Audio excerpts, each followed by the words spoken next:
రీసెంట్గా Gautam Gambhir head coach పదవి గురించి చాలా డిస్కషన్ నడిచింది కదా. ఎందుకంటే అతను టెస్ట్ క్రికెట్లో అతను కెప్టెన్ హెడ్ కోచ్గా మారినప్పటి నుంచి మనకి అంత మంచి ఫలితాలు రావట్లేదు. మరి అతని ప్లేస్లో వేరే హెడ్ కోచ్ రావాలి అని చెప్పేసి కూడా చర్చ నడిచింది. అయితే కొంతమంది ఏమో భావించారు, గౌతమ్ గంభీర్ ప్లేస్లో ఎంఎస్ ధోని వస్తే ఇంకా చాలా బాగుండిద్ది అని చెప్పేసి కూడా మరి చాలామంది అభిప్రాయపడ్డారనమాట.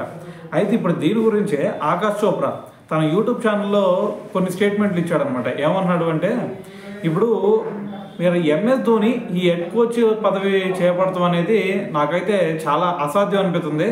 ఎందుకంటే ఒక ప్లేయర్గా ఆడేటప్పుడు కంటే హెడ్ కోచ్గా ఉన్నప్పుడే క్రికెట్ మీద చాలా టైం స్పెండ్ చేయాలి.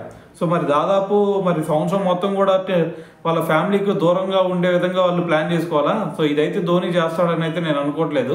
ఒకవేళ కనుక అతను హెడ్ కోచ్గా ఉండాలి అనుకుంటే టీమిండియాకి కాకుండా వేరే ఐపీఎల్ ఫ్రాంచైజీకి అయితే ఉండే ఛాన్స్ అయితే కనిపిస్తుంది. ఎందుకంటే అక్కడ చూసుకుంటే కేవలం 2 నెలలు మాత్రమే ఆడ హెడ్ కోచ్గా ఉంటారు. మిగతా టైం మొత్తం చూసుకుంటే ఇక 10 నెలలు కూడా ఖాళీగానే ఉంటారు కాబట్టి సో ఏదైనా హెడ్ కోచ్గా ఉండాలి అనుకుంటే ఐపీఎల్ ఫ్రాంచైజీకి ఉంటాడు తప్ప ఇండియన్ టీంకి అయితే హెడ్ కోచ్గా ఉండే ఛాన్స్ అయితే నాకు కనిపించట్లేదు.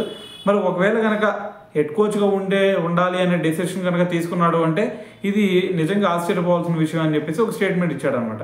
అయితే ఎంఎస్ ధోని అంతకుముందు ఇండియా టీంకి ఏదన్నా సరే ఒక బాధ్యతలు ఏమైనా చేపట్టాడంటే మనకి 2021లో T20 వరల్డ్ కప్ అప్పుడు ఒక మెంటర్గా అయితే ఉండటం జరిగింది. సో అయితే అప్పుడు మనం దారుణంగా ఓడిపోయాం అనుకోండి. అది పక్కన పెట్టయితే మరి ఇప్పుడు ఎంఎస్ ధోని మరి హెడ్ కోచ్గా రావాలా లేదా? సో మరి దీని గురించి మరి మీరేమనుకుంటున్నారు అనేది కూడా తెలియాలి కదా. సో కింద కామెంట్ చేసేయండి.